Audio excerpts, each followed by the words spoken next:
Video like जरूर कर लीजिए और ऐसे वीडियो लगातार फ्री में पाने के लिए चैनल को तुरंत सब्सक्राइब कर लीजिए और बेल आइकन को जरूर टैप कर लीजिए ताकि आगे भी सारे वीडियो आपको मिलते रहे। यूट्यूब में फॉलो करते हैं तो प्लीज ये वाला फ्री टेलीग्राम चैनल जरूर ज्वाइन कर लीजिएगा। सारे नोटिफिकेशन सारे अपडेट यहीं पे आते हैं, ध्यान रखिए। हम लोग जीन पियाजे को पढ़ने वाले हैं।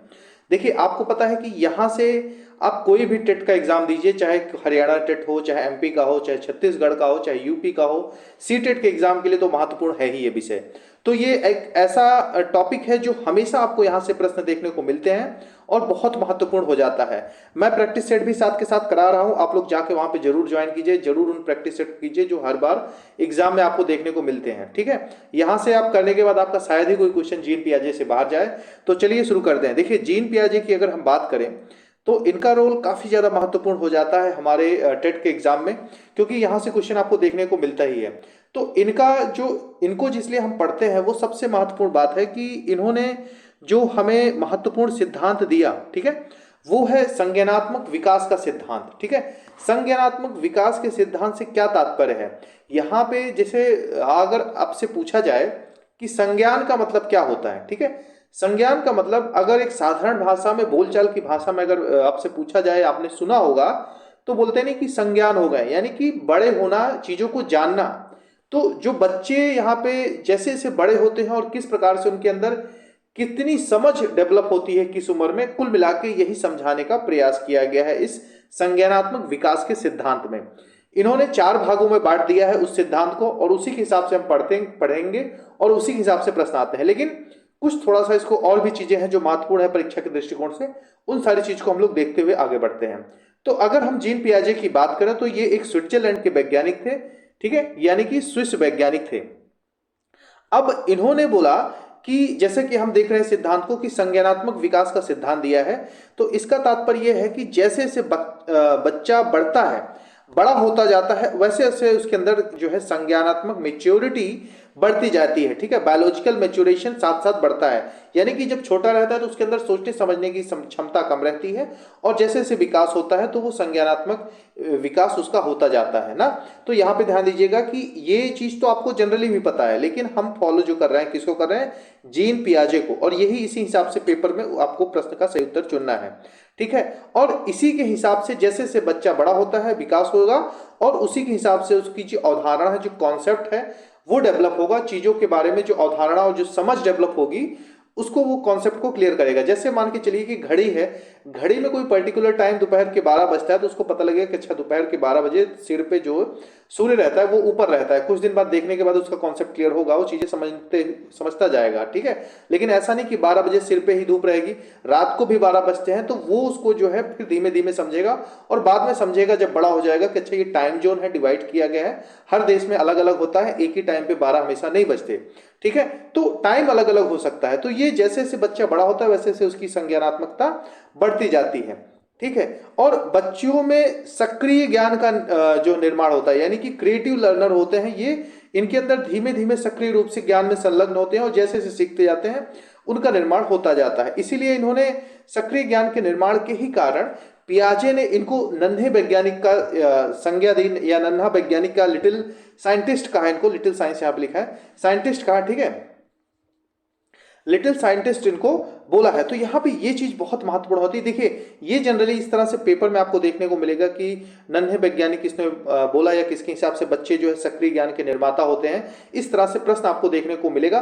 और इस वीडियो को देखने के बाद, ये वीडियो बहुत लंबा मैं जानबूझ के नहीं बना रहा हूं, लेकिन हाँ ये मान के चलिए कि इसको पढ़ने के बाद आपके क्वेश्चन बिल्कुल भी बाहर नहीं जाएंगे। और इसके अलावा आप प्रैक्टिस सेट भी जो हम करा रहे हैं उसको भी कर लेंगे तो भी आपके जो है क्वेश्चन कॉन्सेप्ट सारे क्लियर हो जाएंगे। ठीक है, इसके हिसाब से मैं, अगर आप लोग डिमांड करेंगे तो मैं इस तरह से और भी वीडियोस आपको देता जाऊंगा। ठीक है, चलिए अगला इसी में है कि बच्चों के सोचने का तरीका, इनका कहना है कि अलग होता है, यानी कि छोटे बच्चे होते हैं उनके पास भी दिमाग होता है, सोचने समझने की क्षमता होती है, लेकिन वो अलग तरीके से सोचते हैं। ठीक है, जो भी क्षमता होती है पूरी तरह से विकसित नहीं होती, लेकिन सोचते जरूर हैं। लेकिन सोचने की मात्रा या दिमाग की मात्रा बोले तो बोलते हैं कि वो समान रहती, उसमें जो है कोई परिवर्तन नहीं होता, क्वांटिटी समान रहती है। ठीक है, क्वांटिटी समान रहती है, सेम रहती है, लेकिन थिंकिंग का जो वे है बच्चों का वो अलग रहता है, अलग तरीके से अलग सोचते हैं लेकिन समान मात्रा में सोचते हैं। ये डायरेक्टली पूछा जाए एग्जाम में कि भाई किसने बोला कि बच्चे जो है समान तरीके से सोचते हैं, समान मात्रा में सोचते हैं, बस उनका सोचने का तरीका अलग होता है। तो आपको बस याद रखना है जीन पियाजे। अब जीन पियाजे के कॉन्सेप्ट को अगर समझें तो कुछ चीजें, कुछ महत्वपूर्ण कॉन्सेप्ट है जिनको हम देखते हैं, जैसे कि अनुकूलन, एडेप्टेशन के बारे में मैंने बताया। एडेप्टेशन क्या है, अभी इसके पहले ही हमने प्रश्न किया था, उसमें भी एडेप्टेशन को हम लोग समझाया था। ठीक है, तो वातावरण के हिसाब से ढलना, ठीक है, अडेप्ट कर लेना चीजों को अपने हिसाब से, जैसी परिस्थितियां उस हिसाब से ढाल लेना ही एडेप्टेशन है। इसमें भी एडेप्टेशन में दो चीज पढ़ते हैं, ठीक है, एक है आत्मसातकरण, ठीक है, आत्मसात जो हम लोग कर लेते हैं उसको, और दूसरा है समायोजन। तो अब यहां पे आत्मसातकरण क्या है, पूर्व का जो नॉलेज है, जो भी हमने सीखा उसको नए ज्ञान के साथ जोड़ना। जैसे मान के चलिए कि आपको पता है कि आपने दिन में वही एग्जांपल लिया कि मॉर्निंग में आपके 7 बज रहे हैं घड़ी में, ठीक है, मॉर्निंग में आपके 7 बज रहे हैं, बड़ा वाला कांटा यहाँ पे है, ये सपोज कीजिए घड़ी है, ठीक है, और यहाँ पे 6 7 है, तो 7 बज रहा है। अब अगर शाम को भी 7 बजेगा, भले परिस्थितियां अलग हैं, अंधेरा है रात को, ठीक है, ठंडी में तो अंधेरा हो ही जाता है सर्दियों के दिनों में, तो आप देखेंगे कि बच्चा समझ जाएगा कि अच्छा पहले भी यहाँ पे सुई थी तो इतना 7 बज रहा था, इसका मतलब अभी भी 7 बज रहा है। ज्यादा कुछ ना समझ पाए, लेकिन थोड़ा बहुत जो है चीजों को देख के पुराने ज्ञान पे नए ज्ञान को जोड़ लेना ही आत्मसातकरण है, ठीक है। उसके बाद एडेप्टेशन में अगली चीज जो हम बता रहे थे, समायोजन, यानी कि पुराने ज्ञान के साथ परिवर्तन को जोड़ लेना, ठीक है। जैसे कि 7 बज रहा था तो यानी कि उनको पता है कि ये छोटी वाली सुई थी 7 पे थी, अगर यही सुई अगर आगे आ जाएगी घंटे तो यानी कि 8 बज जाएगा, यानी कि पुराने वाले ज्ञान के आधार पर ही नए ज्ञान को वातावरण के साथ जोड़ लेना ही एडेप्टेशन के तहत है, इसको बोलते हैं समायोजन। तो समायोजन और आत्मसातकरण यदि आपको पेपर में देखने को मिले तो समझ जाइएगा इसका क्या मीनिंग है, और हम लोग प्रैक्टिस सेट करा रहे हैं तो वहां प्राय ऐसे शब्द आपको देखने को मिलेंगे। इसी में भी, इस पे भी हमने कराया था, एक प्रश्न आया भी था ये, इसको बोलते हैं संतुलन, ठीक है। संतुलन का मतलब क्या है कि इसमें साम्य धारण है या संतुलन है या इक्विलिब्रियम है, ठीक है। और यहां पे देखेंगे कि जो आत्मसातकरण है और समायोजन है, यानी कि वातावरण के साथ जो संतुलन स्थापित करना है आंतरिक रूप से और बाह्य रूप से, या फिर कहिए कि जो पहले के ज्ञान है उस ज्ञान पे आधारित या नए ज्ञान के निर्माण पे, चीजों की जो बच्चों की समझ है, दोनों के बीच जो संतुलन स्थापित करना है उसी को संतुलन बोला गया है या साम्य धारण बोला गया है, ठीक। अब यहां से बहुत क्वेश्चन, ये टॉपिक ऐसा आपको लग रहा है लेकिन बहुत ज्यादा प्रश्न आपको देखने को मिलेंगे।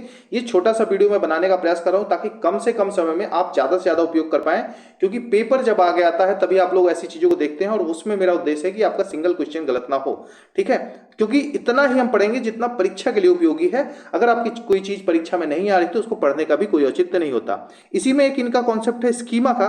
स्कीमा का मतलब ये बोलते हैं भाई, दिमाग में जो चीज पहले से ज्ञान है उस ज्ञान के आधार पर जो है एक अलग नॉलेज डेवलप कर लेना, ठीक है।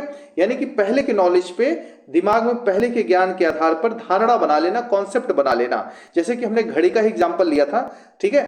तो घड़ी का एग्जांपल जो था उसमें सबसे बड़ी बात थी कि जैसे अगर सुबह 7 बज रहे हैं तो शाम का भी 7 बजेगा और अगले दिन भी 7 बजेंगे। यानी कि जब कभी उनको पता है कि भाई दिन में 2 बार, पता है कि 2 बार 7 बजते हैं, एक सुबह एक शाम, तो अगले दिन भी मान लेंगे कि भैया अगर सुई इतने पे है या तो दिन का 7 होगा या तो सुबह। और बाहर का अगर वो नजारा देखें, ठीक है, मान लीजिए कि दिन के 8 बजे का टाइम देखें, 7 तो फिर भी मान लीजिए ठंडियों में, सर्दियों में और गर्मियों में थोड़ा सा अंतर रहता है। मान लीजिए दिन के 8 बज रहे हैं और रात के अगर 8 बज रहे हैं तो बाहर जाके देख के बताएंगे कि अच्छा ये 8 ही बज रहे हैं लेकिन दिन का है, ठीक है। एक सरल और सिंपल एग्जाम्पल लेते हैं ताकि सभी लोग समझ सकें। इसके बाद अगर आगे हम जाएं तो स्कीमा के बारे में ये बोला जाता है, ये मानना है पियाजे जी का कि भैया ये कैसी होती है, जन्मजात होती है, ठीक है। ये स्कीमा कैसी होती है, जन्मजात होती है। आइए, इसी में कॉन्सेप्ट इनका संगठन का है, ऑर्गेनाइजेशन का। तो बोलते हैं जो स्कीमा है, यानी जन्मजात की जो अवधारणा है, जो स्कीमा है जिससे लोगों की समझ डेवलप हो रही है, समझ बना रहे हैं, उसी को पुनः संगठित करना या रीऑर्गेनाइज करना, ठीक है, उसी को ऑर्गेनाइजेशन बोला जाता है। चलिए, थोड़ा सा बेसिक कॉन्सेप्ट है। इसके बाद हम लोग आगे चलते हैं। यहाँ पे हम लोग देखेंगे इनके जो पियाजे जी का जो कॉन्सेप्ट है, ठीक है, इन्होंने 4 महत्वपूर्ण अवधारणाएं दी हैं, ठीक है। उन्हीं चारों अवधारणाओं को हम लोग एक एक करके देखेंगे। जो मूलतः इनका हम लोग पेपर में पढ़ते हैं, पेपर में इनसे प्रश्न आते हैं, संज्ञानात्मक विकास की अवस्थाएं। 4 अवस्थाएं दी हैं, एक एक अवस्थाएं को क्रमबद्ध रूप से हम देखेंगे। तो पहली इनकी अवस्था है संवेदी पेशी अवस्था, ठीक है, यानी कि इसको सेंसरी मोटर स्टेज बोलते हैं। यहां पे आप देखेंगे तो इसकी एज याद रखिएगा, प्रायः जो है परीक्षा में इस तरह से प्रश्न आ ले जाते हैं। जो 0 से 2 वर्ष की एज होती है, यानी कि बच्चा 2 वर्ष तक होता है तब संवेदी पेशी अवस्था होती है। इसमें होता क्या है, तो बच्चे जो ज्ञानेंद्रिय होती है, आंख, कान, नाक, उनसे जो सेंसेशन होता है, ठीक है, आंख से जैसे चीजों को देखता है तो देख देख के सीखने का प्रयास करता है ना, क्योंकि अभी उसकी इंद्रियां ही बेसिक रूप से एक्टिव हैं, दिमाग उतना तेज नहीं चल पा रहा है। तो यहां पे आप देखेंगे कि इसमें इंद्रियों का जो सेंसेशन है 0 से 2 वर्ष के बीच, यानी 2 वर्ष तक के बच्चों को जो है बहुत महत्वपूर्ण सहयोग करता है। उसके बाद यहाँ पे देखेंगे जो ऑब्जेक्ट होते हैं, जो वस्तुएं होती हैं, उनके स्थायित्व के गुण के साथ वो खुद को जोड़ लेते हैं, यानी कि कोई वस्तु देख के पहचानने लगते हैं, भले ही उसका नाम न जाने। जैसे कि आप मान के चलिए कि अगर आपके हाथ में कोई खिलौना है छोटा सा, तो बच्चा उसको देख के पहचान जाएगा कि हाँ ये वही खिलौना है जो कल था, या आपके हाथ में कोई मोबाइल है, घड़ी है, तो उसको वो पहचानने लगते हैं। ऑब्जेक्ट के शेप और साइज को देख के उसको पहचानना चालू कर देते हैं, ठीक है, और उनके आकार से उस वस्तु को जो है अलग वस्तुओं से अलग कर सकते हैं, ठीक। तो ये चीज याद रखिएगा, 0 से 2 वर्ष की अवस्थाओं में पेशीय जो विकास होता है, अवस्था होती है, उसी को बोला जाता है सेंसरी मोटर स्टेज। आगे हम आते हैं, हमारा दूसरा जो इन्होंने बताया है संज्ञानात्मक विकास के क्रम में, कि पूर्व संक्रियात्मक अवस्था, ठीक है, प्री ऑपरेशनल स्टेज, यानी कि संक्रिया तो हो रही है, क्रिया तो हो रही है, लेकिन पूर्व अवस्था है। और यहां पे अगर आप देखें तो इसकी जो आयु उन्होंने बताई है 2 वर्ष तक तो हो गया, 2 से 7 वर्ष तक की आयु को इसमें इन्होंने शामिल किया है। तो यहाँ पे बच्चा जो है वस्तुओं को देख पाएगा और क्रिया नहीं कर पाएगा, ठीक है। यहाँ पे बच्चा देख के समझता है चीजों को, यानी कि क्रिया करने की पहले की अवस्था है, यहाँ पे क्रिया नहीं हो रही। जैसे बच्चा जो भी प्रतीक होते हैं उसका प्रयोग या कल्पना कर सकता है, ठीक है, उसके अंदर थोड़ी बहुत कल्पना शक्ति जो है डेवलप हो जाएगी। उसके बाद बच्चों में जो है लक्ष्य निर्देशित व्यवहार की क्षमता का विकास भी होता है, यानी कि गोल डायरेक्टेड, उनको जैसे आपने दिया कि भाई मोबाइल छूने से इसमें लाइट जल जाती है, तो उस चीजों से वो धीमे धीमे चीजों को सीखते हैं। जैसे उनको प्यास लगी है, ठीक है, तो 7 साल का बच्चा हो गया तो पानी उसको कैसे मांगना है ये आप देखेंगे, ये 2 से 7 साल की स्टेज है, तो वो अपने गोल को डायरेक्ट कर लेगा, पानी कैसे मांगना है, मतलब उसको पता है कि ऐसा करेंगे तो पानी मिलेगा, ऐसा करेंगे तो भूख को जताएंगे। तो ये बच्चों के अंदर डेवलप 2 साल के बाद से होने लगता है, ठीक है। इसी में एक आता है कि जीववाद, एनिमेशन, ठीक है। अब इसका मतलब क्या है, बच्चे जो है जब 7 साल से छोटे रहते हैं, 2 वर्ष से बड़े रहते हैं, तो उनके अंदर जीव और सजीव वस्तुओं के बीच में भेद करने की क्षमता नहीं होती। जैसे इसका बहुत अच्छा एग्जाम्पल है और बहुत ज्यादा दिया जाता है कि जैसे आप जाते जाते कोई पत्थर से किसी बच्चे का पैर लड़ जाए, वो रोने लगे, ठीक है, छोटा सा बच्चा हो, तो उसको संतुष्टि दिलाने के लिए क्या करते हैं, उस पत्थर पे जो है मारते हैं हाथ से, या दरवाजे से आप लड़ जाए तो दरवाजे को पीट देते हैं कि अच्छा दरवाजे ने आपको मारा, हम दरवाजे को मार देते हैं, तो बच्चे को संतुष्टि हो जाती है, ठीक है। तो उस अवस्था में 2 से 7 वर्ष की अवस्था में बच्चे जो है सजीव और निर्जीव में जो है बिल्कुल भी भेद नहीं कर पाते। उसके बाद इसी में एक आता है अहं केंद्रित, यानी कि इगोसेंट्रिज्म, जो अगला ये बिंदु है ये भी महत्वपूर्ण है। इसमें क्या है, बच्चा क्या करता है, ईगो का मतलब यहाँ पे तात्पर्य है कि बच्चा जो कुछ सोचता है वो सोचता है कि वही सोच रहा है और वो सही है, वो ठीक तरीके से सोच रहा है, ठीक है। बच्चों को ये लगता है कि हम ही सही हैं ना, अपनी बात को वो मानने का प्रयास करते हैं, जैसे जिद्दी हो जाते हैं, ठीक है। जैसे उनको अगर बैठना है किसी मान लो किसी की गोद पे बैठना है उनको गोद में, तो वो जिद करने लगते हैं, बोलते हैं कि हम ही बैठेंगे और हमारा ही हक है ना। तो इस तरह से चीजें होती हैं, बस ये थोड़ा सा ध्यान रखिएगा। इसी में एक और ये टॉपिक है जिसको, ये रिवर्सिबल नहीं होता, इरिवर्सिबल होता है, तो इसको अपलटवावी भी बोलते हैं। मतलब ये है कि जैसे आपने इनको गिनती बताई 1 2 3 4 5, ठीक है, तो इसको इस क्रम में तो चल लेंगे, लेकिन अगर उनसे आप बोल दें कि उल्टे क्रम में बताओ तो उनको बताने में भारी समस्या होगी, ठीक है। जैसे कोई वस्तु दे दिया आपने, क्रम से उनको धरो मतलब लंबाई के हिसाब से तो कर लेंगे, लेकिन अगर उनको उल्टा करने के लिए कहो तो शायद वो ना कर पाए, ठीक है। क्योंकि शायद का मतलब यह है कि इनकी आलोचना भी है, हम आगे चलेंगे जीन पियाजे की, लेकिन जीन पियाजे बोलते हैं कि वो ऐसा नहीं कर पाएंगे, चीजों को उलट क्रम में नहीं व्यवस्थित कर पाएंगे। उसके बाद यहाँ पे है कि मुद्रा हो गया, संप्रत्यय हो गया, दूरी, भार, ऊंचाई, ये जो चीजें हैं इनकी योग्यता के संबंध में उनके पास ज्ञान नहीं होता। मतलब कि अगर आप उनसे बोल दें कि भैया इनको, जैसे आपने दे दिया कि 4 स्टिक दे दी, जैसे स्टिक वाला एग्जांपल दिया था, एक छोटी एक बड़ी, एक फिर उससे बड़ी, फिर उससे बड़ी, तो बच्चे ये क्या करेंगे कि इसमें उनके पास ये नहीं होगा कि उसको क्रम से जो है व्यवस्थित रूप से लगा पाए, ठीक है, ये चीज हो गई, ठीक है। ये भी एक उसी का कॉन्सेप्ट है, लेकिन इसमें क्या है कि जैसे मान लो कि बच्चों के अंदर इतनी भी समझ नहीं होती, मान लीजिए बच्चों को जैसे बोलते नहीं हमें आइसक्रीम खानी, चॉकलेट खानी, तो बड़ी वाली खानी है, ऐसा आप समझ के चलिए कि बच्चों को अगर ये बताया जाए कि भैया देखो इस गिलास में आपका जो फेवरेट शेक है, मिल्क है, वो है मान लो, और एक गिलास है जो छोटी सी तो दिख रही है लेकिन चौड़ाई ज्यादा है, तो बच्चों को लगेगा नहीं इस बड़ी वाले में ही ज्यादा है। तो ये जो भेद है इसको भी बच्चे नहीं समझ पाते। दूरी को लेकर, ठीक है, मुद्रा को लेकर अगर बात की जाए तो बच्चों को अगर नोट से ज्यादा लगाव है तो कैश अगर आप 2000 की गड्डी भी रख दो तो उनको सिक्के ही ज्यादा पसंद आएंगे ना। अगर उनके अंदर ये समझ नहीं होती कि किसकी वैल्यू ज्यादा है। अगर आप उनको एक थैली सिक्का दें जिसका वजन ज्यादा है और एक गड्डी दें आप उनको जिसका मूल्य ज्यादा हो, तो उनको जो है जो भारी चीज है वही समझ में आएगी। केंद्रीकरण का मतलब है वस्तु केवल एक ही विशेषता पर ध्यान देता है, ठीक है। बच्चा केवल वस्तु की एक ही विशेषता पर ध्यान देता है। जैसे मान के चलिए कि अगर कार है आपके पास, ठीक है, कार है और कार में बच्चा बैठा है, तो उसको पता है कि यहाँ पे कुछ हॉर्न जैसा होता है स्टीयरिंग में, तो उसको पता है कि केवल यही बजाने का काम मूल है इसका, उसको और किसी चीज से मतलब नहीं। तो बार बार उसको मजा आता है, बार बार वो बजाएगा, उसको कोई मतलब नहीं है, ठीक है। तो इस हिसाब से बच्चे जो अगर कोई चीज बहुत सी काम करे तो वहां पे उसको जोड़ नहीं पाएंगे ना। जैसे पेन बच्चों के हाथ में दे दीजिए तो उनको लिखने से नहीं मतलब है कि लिखा जाता है, वो अपने पर्पस से एक ही पर्पस जो उनको समझ में आएगा उसी हिसाब से उसका प्रयोग करेंगे। उसके बाद आता है कंजर्वेशन का। तो इसमें क्या कहते हैं संरक्षण में, कि भैया वस्तुओं की जो साइज और शेप होता है, इनका मतलब होता है कि इसमें जो चेंज करेंगे तो क्वालिटी के साथ कोई मतलब बोलते हैं इसमें जो चेंजेस होंगे उसका कोई प्रभाव नहीं पड़ेगा। यानी कि किसी वस्तु के साइज या शेप में बदलाव कर दें तो उसकी क्वालिटी पर भी कोई बदलाव या प्रभाव नहीं पड़ता। इस चीज को बच्चे नहीं समझेंगे। जैसा कि हमने एक क्वेश्चन किया था जिसमें यह था कि एक मिट्टी का सांप बना है, ठीक है, किसी बच्ची का नाम था, बोल दे कि उसका शेप बदल देने पर उसको लगता है कि उसमें परिवर्तन हो गया, लेकिन मिट्टी उतनी ही है। अगर उससे आप हाथी बना दो, उस मिट्टी से कुछ और बना दो तो उसकी मात्रा में परिवर्तन नहीं होगा। लेकिन इस बारीकी को बच्चे समझने में क्या रहते हैं, असमर्थ रहते हैं। बच्चों के अंदर इस चीज की समझ नहीं डेवलप हो पाती, ठीक है। इसी में जो हमने अभी पहले देखा था उसी में क्रमबद्धता भी आता है। जैसे कि हमने बताया कि भाई बड़ी और छोटी चीजों को लेकर आप देखें तो बच्चे नहीं समझ पाएंगे। अगर बच्चों को लंबी चीज दिख रही है तो उनको लगेगा कि यही बड़ा है। उसी क्रम में जैसे हमने बताया था कि उनके अंदर क्रमबद्धता भी नहीं होती, कि 4 अलग अलग साइज की गेंद दे दीजिए, पेंसिल दे दीजिए, वो उसको उतना डेवलप तरीके से उसमें नहीं रख पाएंगे, ठीक है। तो ये हमने 2 अवस्था देखी, पूर्व संक्रियात्मक थी। तो अब जो है मूर्त संक्रियात्मक अवस्था आती है, ठीक है। मूर्त का मतलब क्या होता है, जैसे कि टेंजिबल इंटेंजिबल चीज आती है, ठीक है, मूर्त और अमूर्त। मूर्त का मतलब जो चीजें देख सकते हैं, छू सकते हैं, यानी कि कॉन्क्रीट ऑपरेशनल स्टेज इसको बोलते हैं। और इसमें जो एज बच्चों की इन्होंने बताई है, जीन पियाजे ने क्या बोला है कि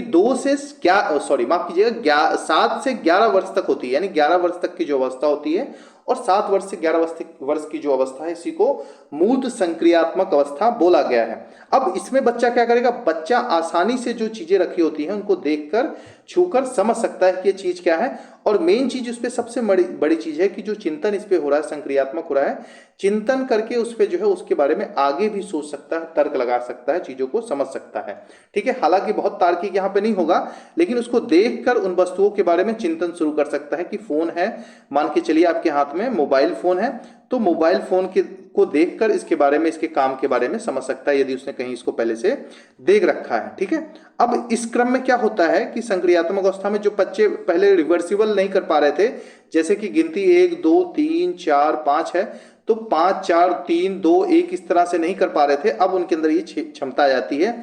अब इस अवस्था में बच्चे जीव और निर्जीव, ठीक है, जीव और निर्जीव जो अंतर होता है चीजों में, उसको अब समझने लगते हैं ना। भार के क्रम में समझ जाते हैं कौन सा बड़ा है कौन सा छोटा है। ये सारे जो कॉन्सेप्ट होते हैं, जो योग्यता होती है, ये इस अवस्था में डेवलप हो जाती है। किसमें, मूर्त संक्रियात्मक अवस्था की बात करें। हालांकि ये बहुत इंपॉर्टेंट है। देखिए इसी में आता है आगमनात्मक तर्क, हाइपोथेटिकल थिंकिंग, उदाहरण के द्वारा तर्क। देखिए मैं आपको एक वीडियो बना के अपलोड कर दूंगा। 2 चीजें होती हैं, एक आगमनात्मक होता है और एक होता है निगमनात्मक, ठीक है, निगमनात्मक तर्क। अब इसमें जो बेसिक अंतर है आगमनात्मक और निगमनात्मक में, देखिए 2 चीजें होती हैं, एक होता है सामान्य और विशेष, ठीक है।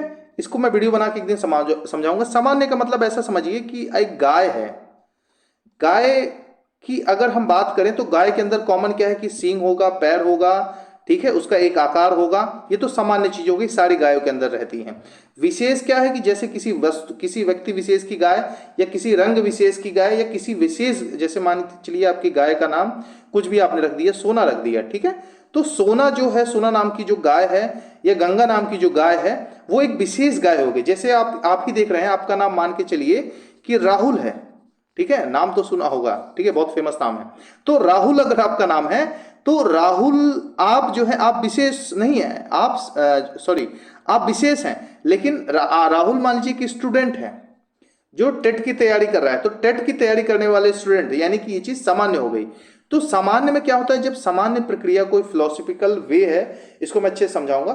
उसमें क्या होता है कि पहले सामान्य चीजों में चीजों के गुण धर्म को समझा जाता है, लेकिन जो विशेष चीजें होती है उसमें विशेष, जैसे कि राहुल के बारे में बताया जाएगा, जैसे कोरोना की वैक्सीन है, तो इसमें क्या होगा, जब विशेष के हिसाब आगमनात्मक तर्क में होगा तो पहले विशेष से सामान्य पे जाएंगे हम, ठीक है, विशेष से। अगर अभी नहीं समझ में आ रहा होगा तो कमेंट कीजिएगा, मैं इस पे वीडियो बना दूंगा, ठीक है। विशेष मतलब राहुल कोरोना के वैक्सीन के बारे में समझेंगे, फिर उसके जो है निष्कर्ष पे पहुंचेंगे, यानी कि इसमें पहले उदाहरण द्वारा तर्क प्रस्तुत किया जाता है। अभी इसको समझिएगा, काफी डिटेल टॉपिक है, फिलॉसफी का मूलतः इसको पढ़ा जाता है। चलिए अब यहाँ पे आप देखेंगे औपचारिक संक्रियात्मक अवस्था, ठीक है। औपचारिक संक्रियात्मक अवस्था की अगर हम बात करें तो ये चौथी अवस्था आती है इनकी स्टेज की, जिसमें क्या होता है कि ये एक प्रकार से देखा जाए तो 11 से 15 वर्ष की अवस्था होती है। कितने वर्ष की? 11 से 15 वर्ष की अवस्था होती है। इस अवस्था में अगर आप देखें तो सबसे बड़ी बात क्या होता है कि संज्ञान जो होता है, बच्चों की जो समझ होती है वो एक अच्छे स्तर पे डेवलप हो जाती है। किस स्तर पर? बहुत ही बेहतर स्तर पे डेवलप हो जाती है, और संज्ञान जो है इनका उच्चतम स्तर पर बच्चों का होता है। इसमें अभी तक क्या था कि अमूर्त कल्पना चिंतन नहीं कर पा रहे थे, केवल मूर्त चीजों की कर पा रहे थे, ठीक है, यानी कि जो चीज देख रहे हैं उसी के बारे में सोच रहे हैं। अब जो चीज नहीं भी देखेंगे उसके बारे में भी बच्चे चाहें तो सोच सकते हैं, उनके दिमाग का विकास हो जाता है, ठीक है। तो जैसे यहाँ पे आगमनात्मक तर्क देखा, वैसे निगमनात्मक तर्कणा भी कर पाते हैं, यानी कि सामान्य। जैसे अगर विशेष चीज की हम बात करें तो राहुल है, राहुल क्या है, राहुल के बारे में आपसे पूछे तो राहुल के बारे में बता दोगे, लेकिन अब इस हिसाब से पूछा जाए कि राहुल के अंदर जो क्वालिटी है, एक सीटेट का स्टूडेंट जो तैयारी करता है वो इन सारी चीजों को पढ़ता है, ठीक है। तो एक और अगर किसी का नाम गणेश है, वो भी तैयारी कर रहा है, तो उसके अंदर भी कुछ क्वालिटी, कुछ सब्जेक्ट को वो पढ़ रहा होगा, और इतने नंबर उसको भी लाने होंगे। तो यहाँ पे निगमनात्मक तर्क यानी कुछ चीजों को देखकर, ठीक है, जैसे मोबाइल है, मोबाइल से अगर आप गेम खेलते हैं तो अगला व्यक्ति भी मोबाइल से गेम खेल सकता है, या उसके पास भी है तो वो भी उससे गेम खेलता होगा या बात कर सकता है, ठीक है। तो इस हिसाब से निगमनात्मक तर्क को भी समझ सकते हैं ना। तो ये चीज बच्चों के अंदर हो जाती है। तो ये चार जो सिद्धांत दिए गए बहुत ज्यादा महत्वपूर्ण है परीक्षा के दृष्टिकोण से, और परीक्षा में प्राय यहाँ पे प्रश्न आते हैं। अब यहाँ पे कुछ आलोचना है, बहुत कम है आलोचना, इन्हीं को देखेंगे जो पेपर के हिसाब से महत्वपूर्ण है, कि मानसिक विकास के चार चरण इन्होंने बताए, और इन्होंने पियाजे ने सबसे बड़ी बात ये बता दी कि यहाँ पे ये अपरिवर्तनशील है, ठीक है। अब ये इस पे बड़ी आलोचना होती है। सबसे बड़ी बात इसमें बोला गया कि भाई अगर बच्चों को आप अच्छा वातावरण देंगे तो बच्चों के जो इन्होंने चारों स्टेज में बताया कि बच्चे यहाँ पे ये नहीं सीख सकते या बच्चे यहाँ पे ये सीख सकते हैं, उसमें परिवर्तन हो सकता है, ठीक है। ये एकदम कोई लकीर नहीं है कि इस अवस्था में आके ही बच्चे इस चीज सीखेंगे, ठीक है। बेहतर वातावरण मिलेगा तो बेहतर सीख सकते हैं, नहीं वातावरण बेहतर मिलेगा तो हो सकता है आगे भी ना सीख पाए, ठीक है। और एक बहुत फेमस जो विचारक है वाइगोत्स्की ने बोला कि भैया आप बोलते हो विकास होगा फिर लर्निंग उनके अंदर डेवलपमेंट होगी, तो बोलते नहीं, पहले अधिगम होगा फिर उसके बाद जो है उनके अंदर लर्निंग के साथ उनका विकास होगा। तो ये आपके जीन पियाजे से संबंधित सारे महत्वपूर्ण क्वेश्चन जो हो सकते थे, जो टॉपिक है, मतलब इससे जो क्वेश्चन होंगे आप कर पाएंगे, और पेपर के दृष्टिकोण से बहुत ज्यादा महत्वपूर्ण ये टॉपिक आपका है। तो आज के लिए इतना ही। आप लोग कमेंट करके बताइएगा, वीडियो लाइक करें तो वीडियो को जरूर लाइक कीजिएगा और कमेंट जरूर कीजिएगा। कमेंट करने से दो चीज होती है, वीडियो की रेटिंग बढ़ती है और आगे हमें मोटिवेशन मिलता है कि इस तरह की वीडियो को हम आगे भी आपको प्रोवाइड कर पाएं। दूसरी चीज, जैसा कि आप सभी जान रहे हैं, ये अभी इनिशिएटिव नया शुरू हुआ है, बहुत से लोग नहीं जान रहे हैं, तो आपका यहाँ पे थोड़ा सा सहयोग वांछनीय है, ठीक। तो इसके साथ जैसे जैसे आपका सहयोग मिलता जाएगा, सिर्फ इतना ही नहीं, हम लोग अभी पीजीटी के लिए भी आगे आने वाले हैं, ठीक है। पीजीटी के जो कोर्सेज हैं, विभिन्न कोर्सेज हैं पीजीटी में, जैसे आप देखेंगे पीजीटी नहीं, टीजीटी, पीजीटी, एल्टीग्रेड, जीआईसी, सारी जो वैकेंसी है उसकी अपडेट और उसके सारे कोर्सेज आपको समय समय पर उपलब्ध कराए जाएंगे, ठीक है। खासकर अभी जल्दी ही आप देखेंगे, जैसे ही आपका टेट का पेपर होता है, टेट के पेपर के कंप्लीट होने के बाद हम लोग पीजीटी पॉलिटिकल साइंस के साथ शुरुआत करेंगे। यदि आप कोई और सब्जेक्ट चाह रहे हैं कि इसके साथ शुरू किया जाए तो कमेंट करके जरूर बताइएगा, और जल्दी शुरू किया जाए इसके बारे में आप लोग जरूर बताइएगा। तो चलिए आज अब कल मिलते हैं आपको एक नए सब्जेक्ट के साथ और नई प्रैक्टिस के साथ। प्रैक्टिस जो सेट कराया जा रहा है उसको जरूर से जरूर करिएगा। Thank you very much.